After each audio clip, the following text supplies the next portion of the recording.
Hi, I'm Dr. Ben Newman. I'm a coronavirus researcher, and I've actually hands on been growing coronaviruses for the majority of a 26-year career as a coronavirologist. So, at least some of the stuff I'm able to tell you is stuff that I can tell you because I've done it and not just read about it. Yeah. Actually, been there, seen it, and said, yep, that's what happens.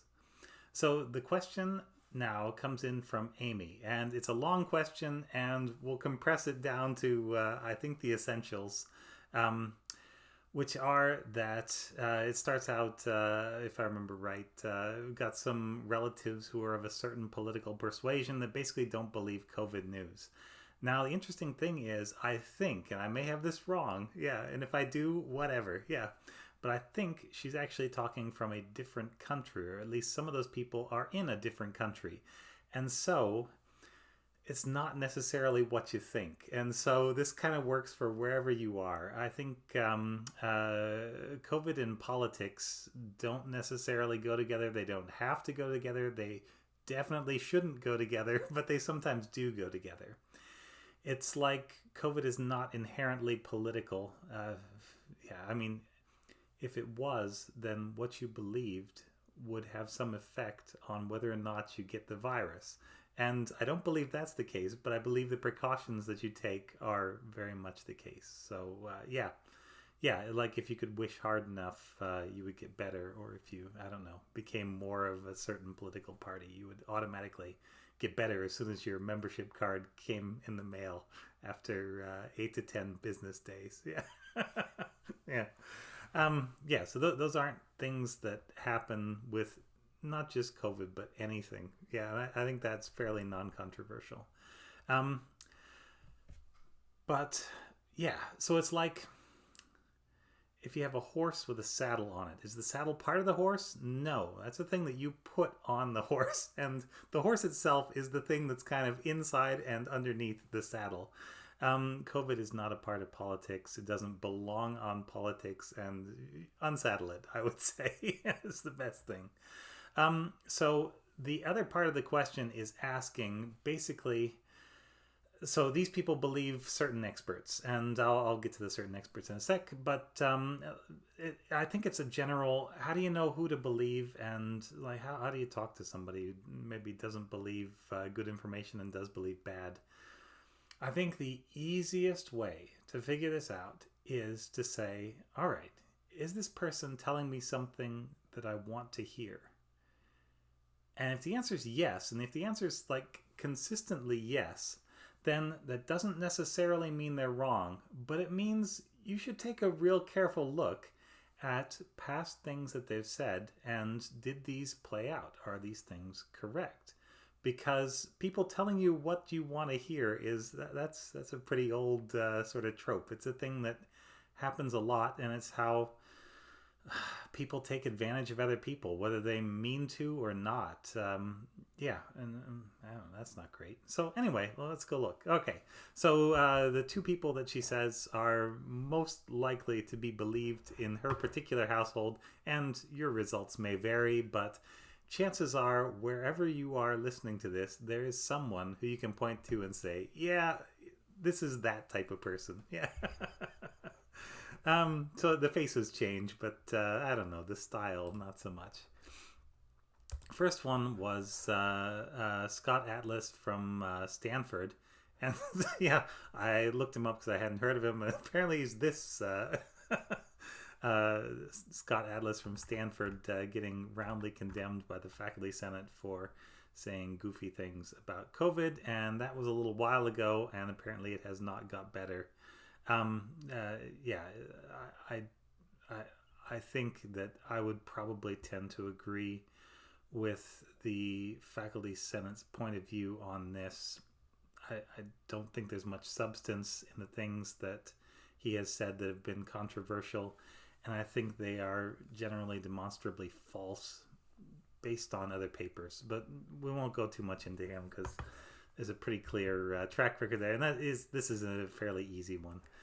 The second one though is this person who's called Dr. McCary, I guess is how you say that. Yeah, I don't know. But a medical doctor, actually an oncologist, so cancer doctor from Johns Hopkins. Now, Johns Hopkins is big place, big university, big medical center. There are a lot of people there. And so sometimes I'll cite Johns Hopkins stats, and those are coming from, they have a really good COVID epidemiology. I don't know if it's a group, probably not a department, may even just be a person or a couple of people. But their stats are up to date and really good, and generally a little bit ahead of whatever you're hearing on the news. They have the slightly better stats, more accurate, and the news will then correct. And when it does, it'll look like the Johns Hopkins numbers looked yesterday, generally. But yeah, a university is made of different people. They think differently, and that's okay. That's like part of what a university is, right? So who's this guy? So I Googled him, and yeah. So he's an oncologist, first of all. And I'd say the other question you want to ask yourself is, so not only just is this person telling me what I want to hear, which is, potentially problematic, potentially very problematic, because it's easy on the old radar detectors, the things that sense lies. If it's something that you've already decided is probably true and something that you really want to hear, then it does tend to go in easier than if it's something you don't like. And what we may be talking about here is just like a normal human defense mechanism, a sort of a response to unpleasantness where you say, no, I choose not to see it. And stuff like that gets people through hard times. You can't really knock it, and even if you did, it's part of humanity, but you don't have to hold that up as the paragon for how to be and think, I would say. But yeah, we look through this and say, okay, from February 2021, which is kind of at the height of, actually, we're just starting to come down off the Christmas, New Year's super spike. We'll have herd immunity by April. And did we? No, I don't think we did. We had another little spike around then, and then we went a little bit down for the summer as people were doing things more on their own, I think. No major holidays that were indoors. And then we've shot up again lately, and so definitely not herd immunity, because when you have herd immunity, you don't get more ongoing infections. Okay. Politico, talking about the Hopkins doc on one side versus the vaccine consensus on the other side. And it's actually more nuanced article than that. They say that some of the things that he's saying are relatively non-controversial. He doesn't differ on every point. Like he's for, or has made statements in the past saying that he's for compulsory vaccination of people in hospitals, which is one of the places where he works, but not for compulsory vaccination for everybody or anybody, in fact. And not real keen on vaccination in younger people for reasons we'll get into. But yeah, I don't know. When you have one person and you have the consensus, which is like science and people that know what they're doing on the other side, generally it's not the one person. That makes for a good story when it's one person that takes on the world. But this is not one of those cases. It also happens when a person is just incorrect. I would say, yeah, much more commonly, yeah. Big proponent in several of these articles of natural immunity, which is when you get the virus and get beat up, get thrashed by the virus in order to develop antibodies. There's an easier way to develop antibodies that does not kick your butt, and that's called vaccination, and very much preferable and highly recommended, I gotta say. Yeah, I think it's the scientific consensus also recommending that. Shouldn't be required for everybody. Yeah, all right, we've got his opinion there. The importance of nuance, which I would agree with, and I think some of these articles I've even pulled up. Here, this is the WTH. Oh my goodness, is going on with Omicron. So let's see. blah blah blah. Here's Omicron. It's a variant of concern, but the title at least is why we shouldn't panic, and we shouldn't ever panic because that's just like a shutdown of all rational, function. Doesn't help. Doesn't help. Yeah. Unless no, it doesn't help. Yeah. Let's see. Unless it makes you play dead because you're paralyzed with fear when the bear is going to eat you and then the bear leaves you alone. But I heard that's not even a thing. Yeah, so no. And then we've also got the facts that you do not hear from the CDC, which, yikes. But you got to remember that it's not necessarily him that's saying this, although in this case it's him that's saying this. But sometimes you'll make a statement and a news organization will make a title, and the title is for the article that they want. And you may actually be in the article as a counterexample of somebody who says, no, that's not right. But you'll still be in an article with a title that sounds alarming. So you got to read the whole thing, essentially. So fine. We can go over here, though. So this is our nuance one. Discusses the importance of nuance, which I like. And so in this, he says an interesting thing. He says a couple of things that I would not agree with. One is that COVID-19 is basically no more dangerous than the flu. And yeah, darn it, I can't find the quote. I had it highlighted, but then I moved it. And he's talking about a very specific age group, for young people. And so we can look at this and say, all right, is this valid or is this not valid? Because there's data on this. We can investigate. So here is from the CDC presentation. Actually, it's the CDC presenting to the FDA, or it is a doctor affiliated with the CDC presenting to the FDA. So it's a very internal thing. But this is how the policies actually get set. They look at these things, and you can download them. It's got all kinds of good stuff here. It's got, you can look at, cumulative flu and COVID-19 hospitalizations among kids, and you can say, oh, wow, okay, so normally you have about somewhere between 20 and 30 per 100,000 kids hospitalized with flu, different kinds of flu, in a given year during these months, like April. Or actually, no, that's the maximum. It rises during flu season. Yeah, this is like cumulative throughout the year. And you say, oh, okay, wow, yeah, flu puts a lot of kids in the hospital. And it does, or it has in the past. Then you see the stats from last year, 2021, and there were a total of 9 across the entire U.S. in the entire time. I think there was 1 pediatric death, if I remember right, in that entire year, whereas there are normally many pediatric deaths. So it was a very unusual flu season last year in that there was no flu. Yeah. Then you look at COVID, and you see COVID, instead of being like a sharp line that's jumping up here, is a line that is gradually increasing, and these are in 5 to 11-year-olds. And so they're basically getting infected at a pretty constant rate throughout the year. And you say, why is that? Well, it's probably because we don't take any precautions with kids at this age, or at least we take far fewer precautions than we would with anybody else. So they go to a school generally. Often those schools have no sort of mask policy or are prohibited from having a mask policy. And it may well be that kids won't wear them, but I think we're probably underestimating kids. If they want to do a thing, they will do a thing. Yeah, they can be very strong-willed. Anyway, jump down here, and you can see, okay, COVID deaths. And they're fairly low among this particular age group. Now, you notice the bars are very much higher among other age groups. And if we went up past 18, those bars would get very big indeed. So it's not that COVID is not dangerous. It's that in a particular age group, it does not kill very many, even though there are actually a lot of infections in that age group.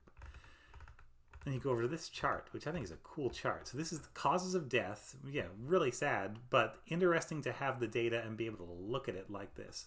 Causes of death for all the kids between ages 5 and 11. And you see that COVID-19 would rank somewhere around 8th on the list. At about 2% of all deaths of kids in the U.S. in this age group. It's kind of, yeah, wow, okay. That's something. That's definitely not nothing. But what he's citing is this number right here, influenza and pneumonia. And it's actually 2 steps above, and it's actually higher. So there are more kids that die of influenza and pneumonia in a typical year.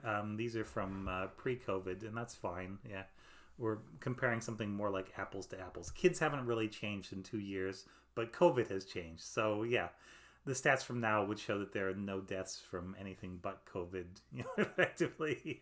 Or any infectious disease but COVID, just because it's so prevalent and everything else is so unprevalent. But that's not the right comparison to make, and so he's using the right data here. Thing is, that's influenza and pneumonia, which means influenza-like illness and pneumonia. That's where we run into trouble. So let's see if we can find the correct one. Yeah, there we go. Okay. So this is from a paper about influenza in Vietnam, and you can pull up the actual paper there.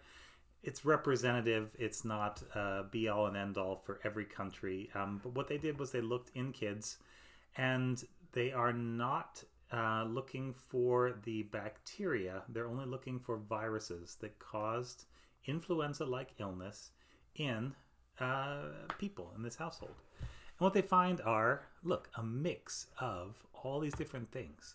So rhinoviruses, coronaviruses, and there are different coronaviruses. There are several that actually cause these seasonal things.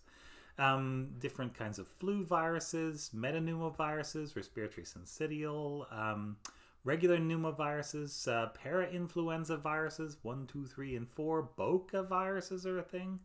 And when you break it down, also some different rhinoviruses and some other enteroviruses, what you end up with is something like 40 different viruses that together give symptoms that are classified as influenza-like illness.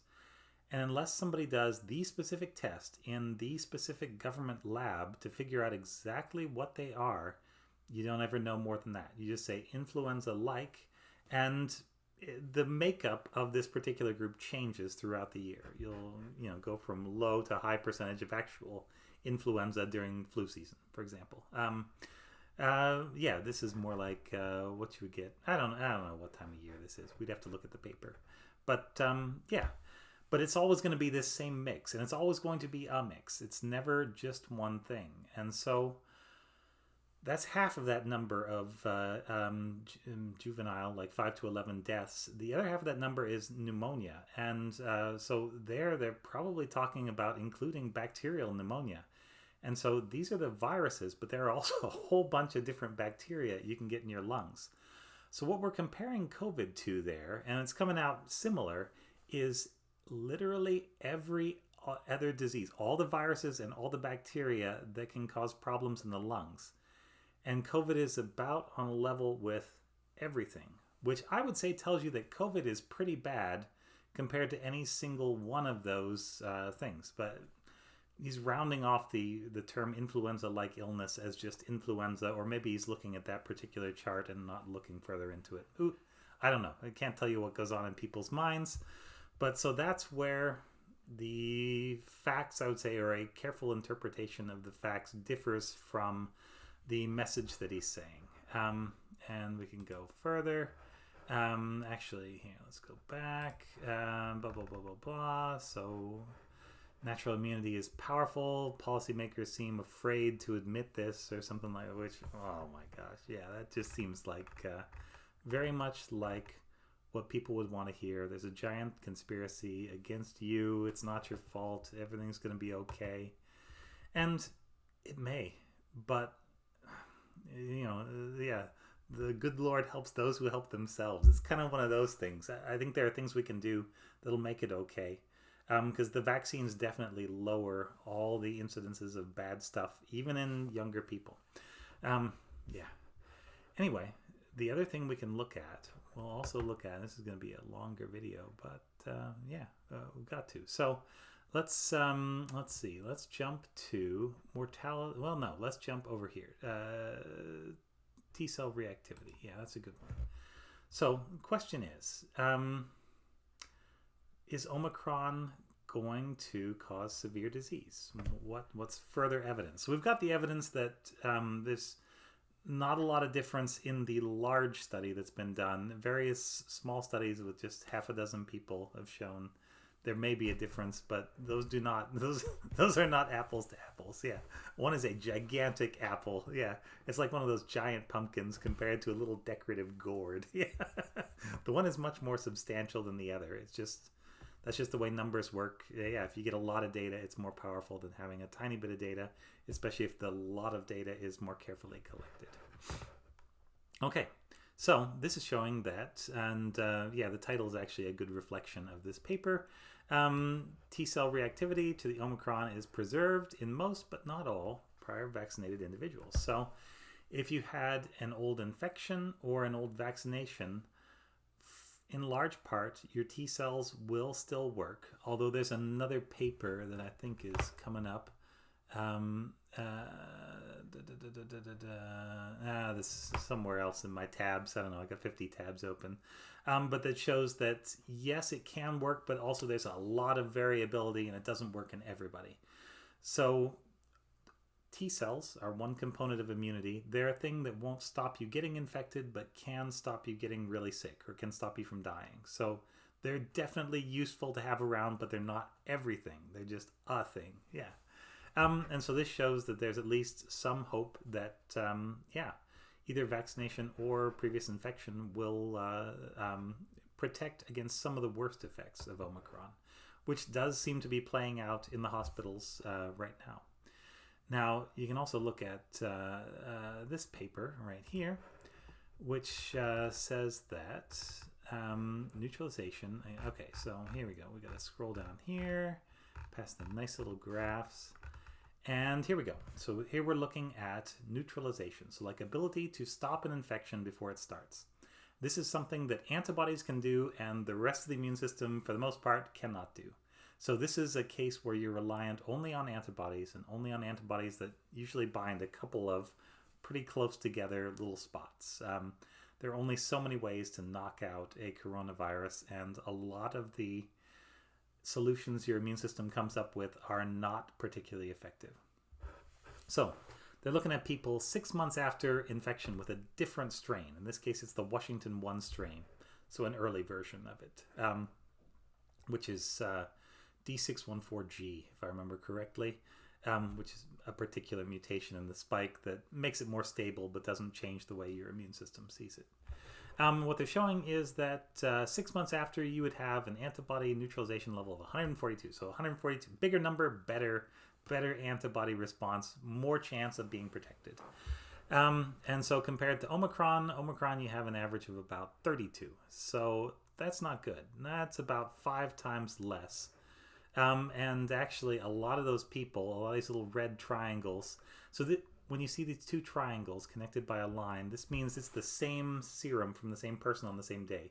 They're just testing it against 2 different viruses. And so you've got real good effect against normal virus and much lower effect against Omicron. And so that's where we get, this is one of the pieces of data that says that Omicron is resistant to a lot of your antibodies, because your antibodies worked this well against the other strain, and they only work this well against Omicron. That's the idea. Yeah. And so this is the average for all of these little red triangles, and that's the average for the gray triangles. And so that you can say, oh, okay, yeah, all right, 6 months after infection, you've got borderline non-detectable levels of antibodies that would still work against Omicron, because the line of detection is at 20. And the average is at 32. So that's what I mean by borderline undetectable, given that our scale goes up into the thousands and tens of thousands. Compare to 1 month after you recover from infection, which is the point at which your antibodies are the highest. And here you'd have an average level of 600, so better. You can see that it goes down over time. And look at the average against Omicron, 38. So even at the peak of your antibody perfection against the other strain, you have very little protection against Omicron. So this is the basis for people saying that a prior infection with COVID is not going to protect you, not likely to protect you reliably against Omicron. This is the best case scenario This is more realistic, but still pretty rosy case scenario, and a lot of people would have been infected more than 6 months ago. All you can say is that this number is going to be lower than 32, and it may actually be below the little dotted line where we can't detect it anymore. So, not great, right? Not great. There are other papers. Actually, there are about a dozen other papers that look at vaccinated serum, and they show a similar effect in that it's less effective against Omicron than against just about any other variant. But they show that with a recent boost, you can take this average of 601 and you can turn it into something like 20,000. And so you're comparing a line that's still going to be lower. It's still going to be like 5-fold lower or 10-fold lower, but it's going to still be really high compared to what's left after natural infection. And reasons for this aren't completely worked out, but there are a lot of components of the coronavirus that defeat certain components of what we call intracellular immunity. So the coronavirus is immunosuppressive, but not in a blanket way in that you have no immune system. It shuts down certain things that would help you to detect a virus and make a good response against a virus. And so you never quite get your money's worth from a natural infection, I think. Yeah. There are other recent papers that show that the sicker you get with the virus, you would think, probably I have more antibodies, more immunity for later. And it turns out it's the opposite. The sicker you get, the less you actually get out of it in the long term. And the other thing here is that you don't get to pick how sick you get from coronavirus. Combination of your genetics, the genetics of the virus, the amount that you ingested, and a whole lot of just random chance of which cell bumps into which other cell. That's going to determine this. So it's a lot. Yeah, I know it's a lot. But yeah, no good evidence that there's anything particularly optimistic about Omicron. In part, I think this doctor is trying to say nice things, like to keep people from getting down. And I support that component of what he's doing. But I think he's telling people things that are demonstrably not true. And so I cannot support that thing. You tell people, look, we've got a way out of this. Vaccines still work and they are viable until we get a Omicron-specific booster. And then that's almost certainly going to be better. But we've got to do the experiment and actually demonstrate, that it is first. But yeah, I think that's an okay, ethical way to make people feel better. And I don't think, some of the stuff he's saying necessarily is. All right. Next bit is that he is generally against vaccinations in kids, particularly repeat vaccinations in under 17-year-old males. And what he's looking at is actually based on real data. So once again, this is another presentation to the FDA, and this is nice data. You can go to this site, download it yourself. And so this is the data that set us off on that thing. So there are more cases than usual. So everywhere that you see a little number here that's shaded kind of whatever that sickly orange color is, that means we have more cases of myocarditis than expected for that age group, more than the baseline. And these are in people who have had a COVID-19 vaccine. And these are self-reported. This is the VAERS. And so these are things that need to be investigated. But this is the thing that starts an investigation. When VAERS reports something and there's a noticeable trend, then doctors are on it and they got to go out and investigate. Because one thing can be a coincidence, but a pattern of things can be a pattern. So you got to look at it. All right. And that's for males. This is for females.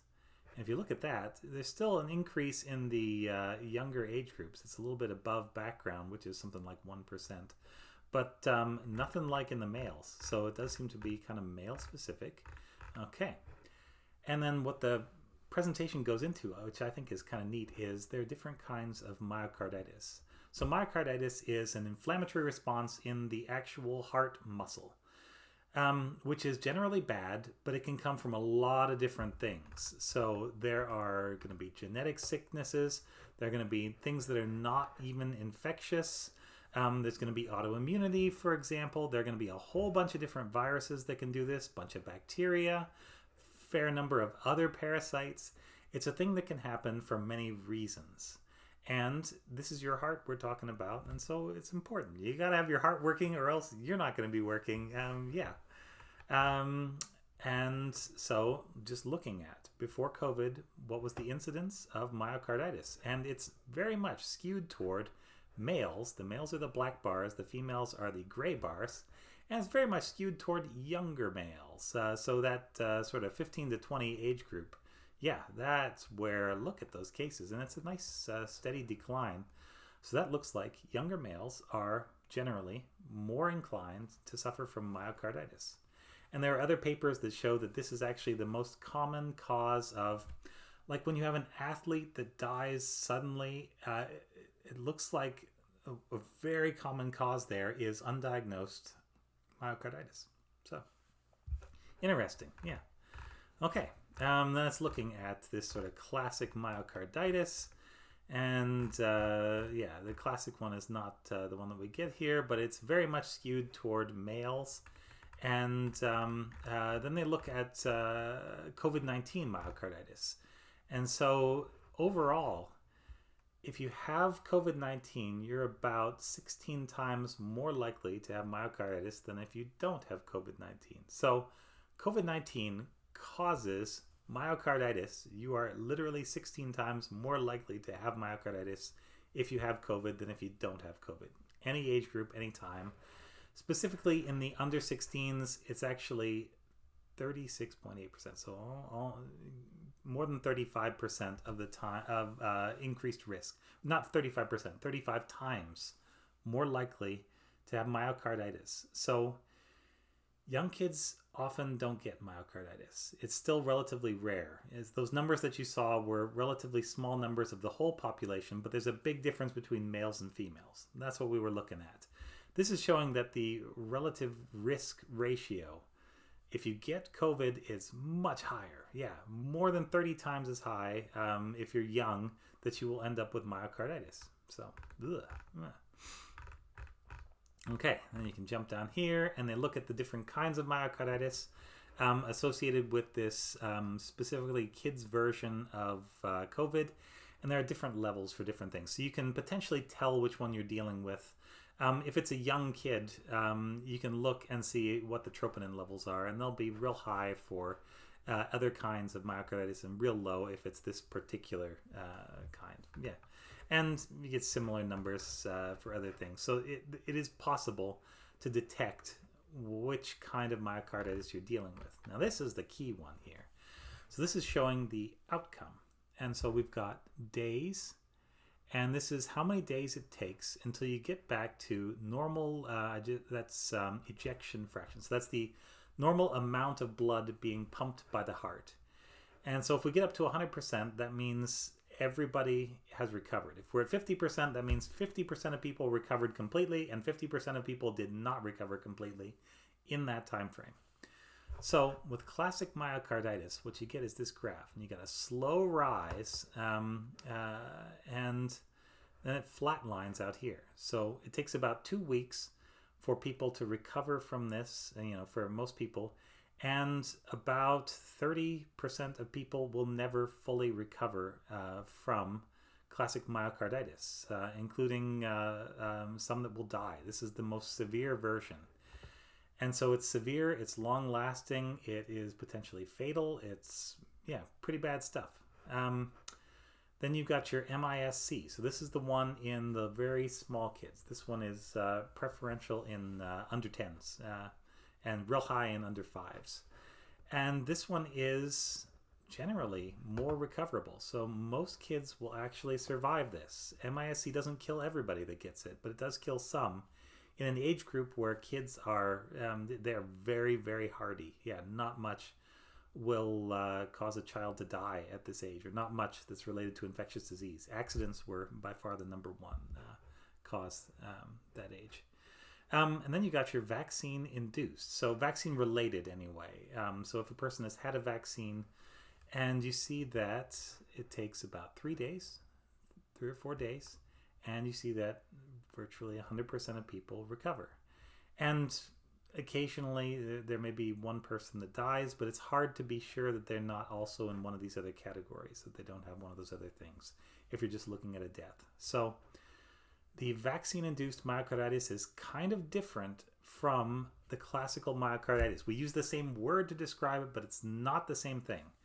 Not the same severity, and you have a much better chance of recovering from anything that's associated with the vaccine.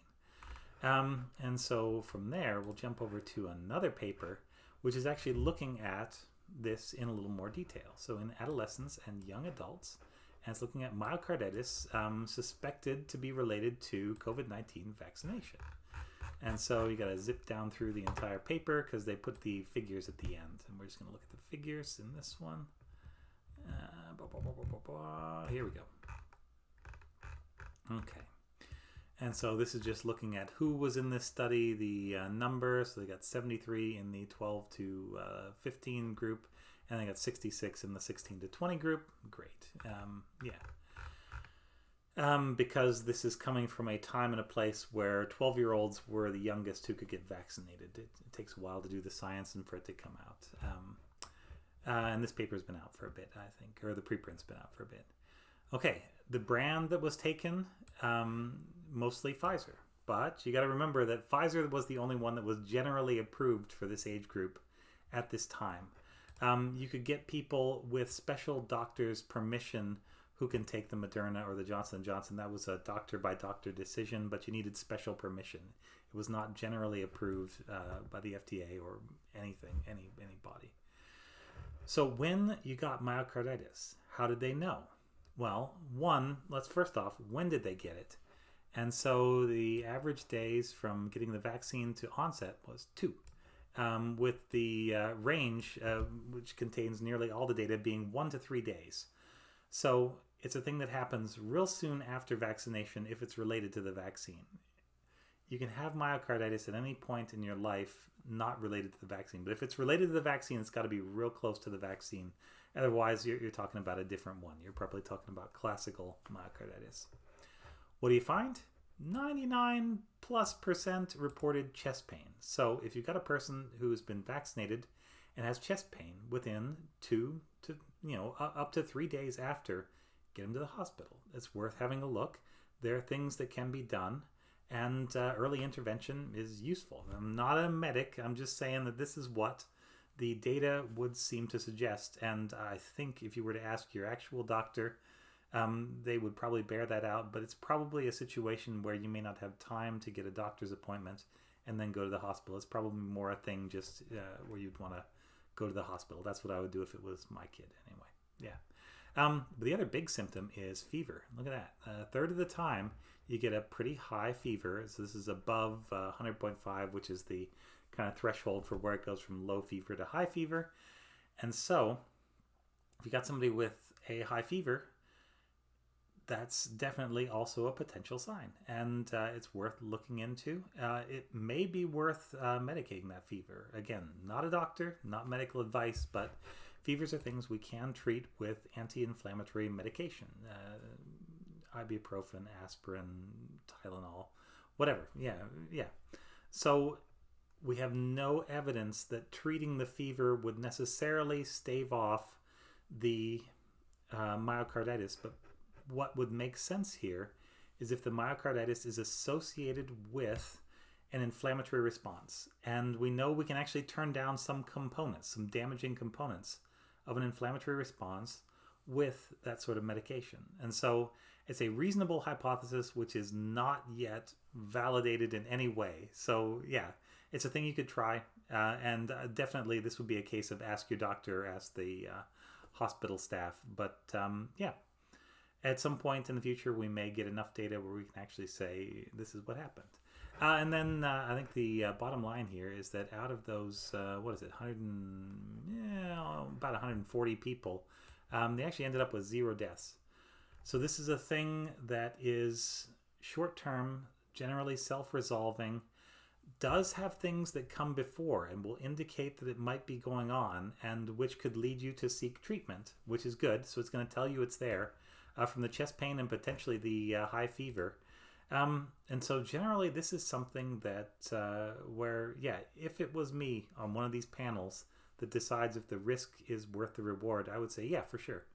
And would also, I mean, my kids are vaccinated. We're trying very much to get my daughter a booster. It's actually approved in the US, but it's been approved by the CDC and not yet approved by Walgreens pharmacy. So we gotta wait until Walgreens makes the decision on whether or not to follow, yeah, the nation's official guidance. Yeah. Basically, it's just a computer problem. They have to get their IT person to update a little number that says, if you are this old, you may apply for a booster. Yeah. Yeah, I would have no qualms. I did have no qualms about getting boosters. As soon as they're available, we're probably going to get more boosters because, yeah, there's not too much immunity that anybody seems to have against COVID-19. It's just immunity that wears off after a while, and topping up looks like a real good idea against Omicron, based on some of that other data that we showed and some of the other data we talked about. So, Amy, I don't know if this helps, and I don't know if the people that you're trying to get to are even going to watch this all the way to the end, but there's a chance, right? And I guess there's a chance that if it doesn't help in your specific situation, maybe it helps somebody somewhere. I don't know. It's hard for the average person to find all these articles and pull them up and evaluate them. That's a kind of a thing that takes practice, and it takes years of practice. And generally, when I'm going through and trying to figure out, okay, is this person believable? Another test, in addition to just, is this what I want to hear, is that you can say, well, is this a person who would have first-hand, second-hand, or third-hand knowledge of this actual thing? Because theoretically, anybody can read the same things that I'm reading and showing you here, but not everybody would be equally equipped to interpret them or wade through all the materials and methods and, what test was done, stuff like that. So first-hand knowledge would be somebody who's done tests kind of like this in the past, or something pretty darn close. But even then, it can be hard to assess what is close and not close from the outside. A lot of what we're talking about here is either molecular biology or molecular immunology.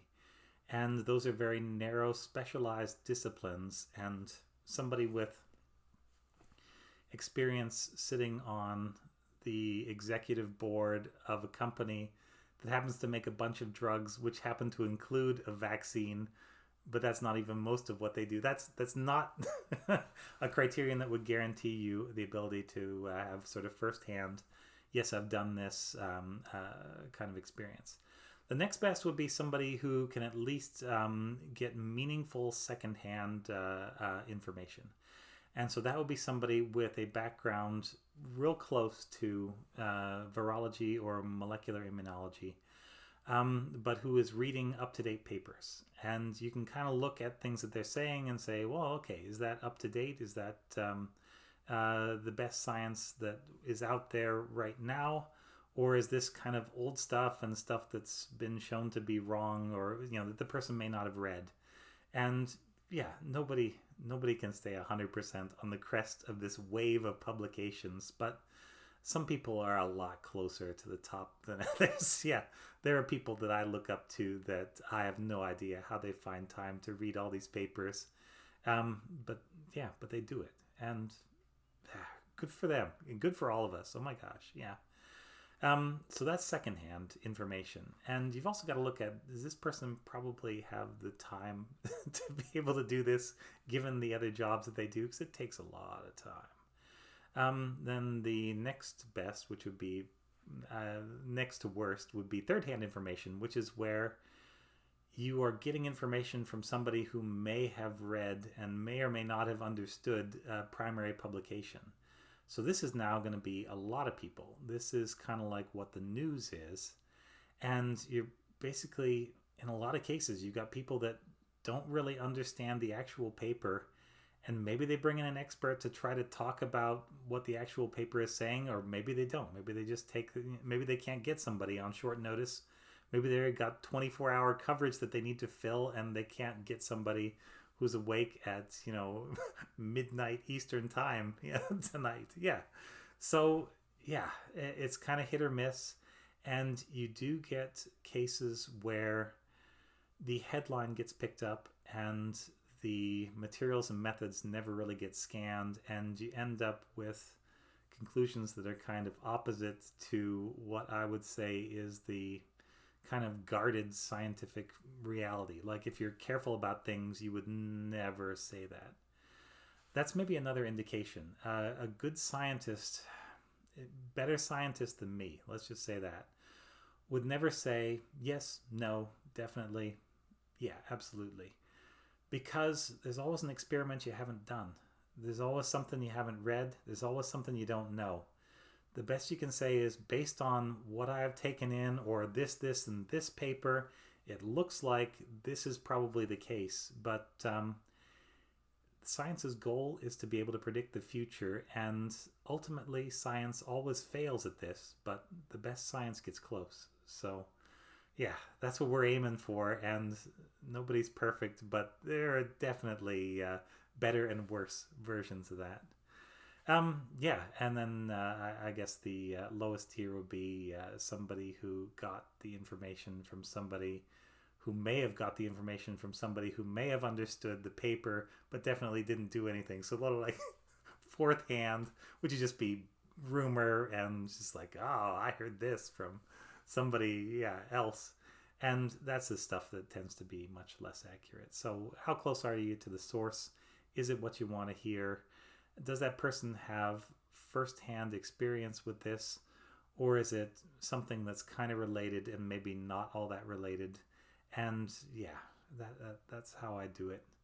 And I don't know. I hope that helps in some way for somebody somewhere.